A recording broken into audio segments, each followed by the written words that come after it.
Hello friends, ಎಲ್ಲರಿಗೆ ನಮಸ್ಕಾರ. Kannada life ಸ್ಟೋರಿನಿಂದ ತುಂಬ ಧನ್ಯವಾದಗಳು. Thank you so much. Last ಎಪಿಸೋಡ್ನಲ್ಲಿ ಈ ಸ್ಟೋರಿಯಲ್ಲಿ ಪೂರ್ತಿ ಹೇಳಲಾಗಿದೆ. ಪೂರ್ತಿ ಕೇಳಿದ ಪ್ರತಿಯೊಬ್ಬರಿಗೆ ತುಂಬ ಧನ್ಯವಾದಗಳು. ನಮ್ಮ ಕಚಡ ಶೇಖರಣೆಯ ಸ್ಥಳ ಆಕೆಯ ವಾಷಿಂಗ್ ಮೆಷಿನ್ನ ಸಮೀಪವಿತ್ತು.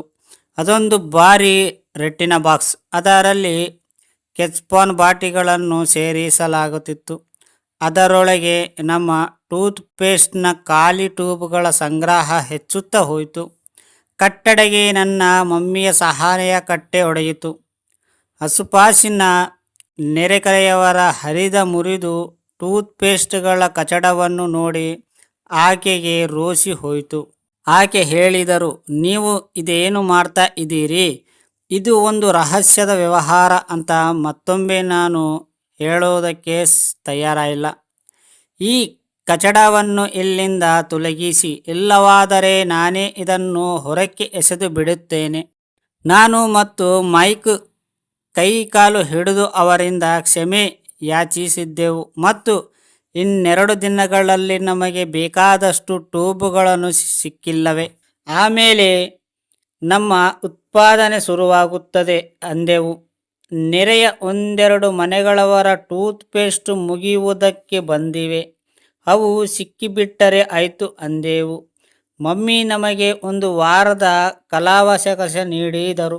ಉತ್ಪಾದನೆ ಶುರು ಮಾಡುವ ಸಮಯ ನಮ್ಮ ಯೋಜನೆಗಿಂತ ಸಾಕಷ್ಟು ಮುಂಚೆ ಬಂದುಬಿಟ್ಟು ಒತ್ತಡ ಮಿತಿಮೀರಿತು. ನನ್ನ ಮೊದಲನೆಯ ಪಾಲುಗಾರಿಕೆಯಲ್ಲಿ ಅಪಾಯದ ಸುಳಿವು ಅಡ್ಡೊಡ್ಡಿತು. ಯಾಕೆಂದರೆ ನನ್ನ ಮಮ್ಮಿಯೇ ಜಾಗವನ್ನು ಖಾಲಿ ಮಾಡಬೇಕೆಂದು ಮುಂಚಿತವಾಗಿಯೇ ನೋಟಿಸ್ ಜಾರಿ ಮಾಡಿದಾಗಿತ್ತು. ನೆರೆಯವರು ಟೂತ್ ಪೇಸ್ಟ್ ಬೇಗನೆ ಖಾಲಿ ಮಾಡುವಂತೆ ಪ್ರೇರೇಪಿಸುವುದು ಮೈಕ್ನ ಹೊಣೆಗಾರಿಕೆಯಾಗಿತ್ತು.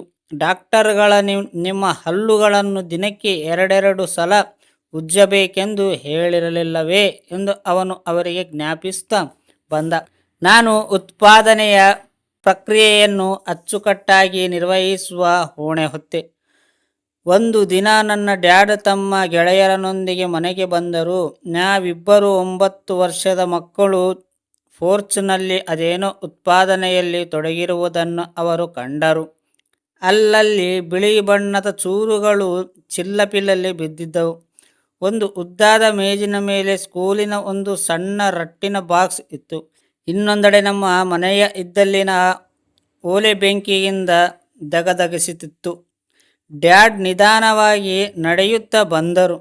ಅವರು ಕಾರನ್ನು ಪೋರ್ಚ್ನ ತೂಸು ಹೊರಗಡೆ ನಿಲ್ಲಿಸಬೇಕು ಬಂದಿತ್ತು. ಯಾಕೆಂದರೆ ಉತ್ಪಾದನಾ ಪ್ರಕ್ರಿಯೆ ಕಾರಿನ ನಿಲುಗಡೆಯ ಜಾಗವನ್ನು ಕಬಳಿಸಿತ್ತು. ಅವರು ತಮ್ಮ ಗೆಳೆಯರನೊಂದಿಗೆ ಸಮೀಪಕ್ಕೆ ಬಂದಾಗ ಶಿಲ್ಪಿನ ಒಂದು ಪಾತ್ರೆ ಒಲೆಯ ಮೇಲೆ ಕಂಡರು. ಅದರಲ್ಲಿ ಟೂತ್ ಪೇಸ್ಟ್ನ ಟ್ಯೂಬ್ಗಳನ್ನು ಕರಗುತ್ತಿದ್ದವು. ಆಗಿನ ಕಾಲದಲ್ಲಿ ಟೂತ್ ಪೇಸ್ಟ್ ಟ್ಯೂಬ್ಗಳು ಶಿಶಿತದಿಂದ ತಯಾರಾಗುತ್ತಿದ್ದವು. ಹಾಗೆ ನಾವು ಪಾಯಿಂಟ್ ಕರಗಿ ಹೋದ ಬಳಿಕ ಶಿಶವನ್ನು ಸ್ಟೀಲ್ನ ಒಂದು ಸಣ್ಣ ಪಾತ್ರೆಯಲ್ಲಿ ಹಾಕಿದ್ದೆವು. ಅದು ಕರಕಾಲು ತೊಡಗಿ ದ್ರವವಾಗುತ್ತಿತ್ತು.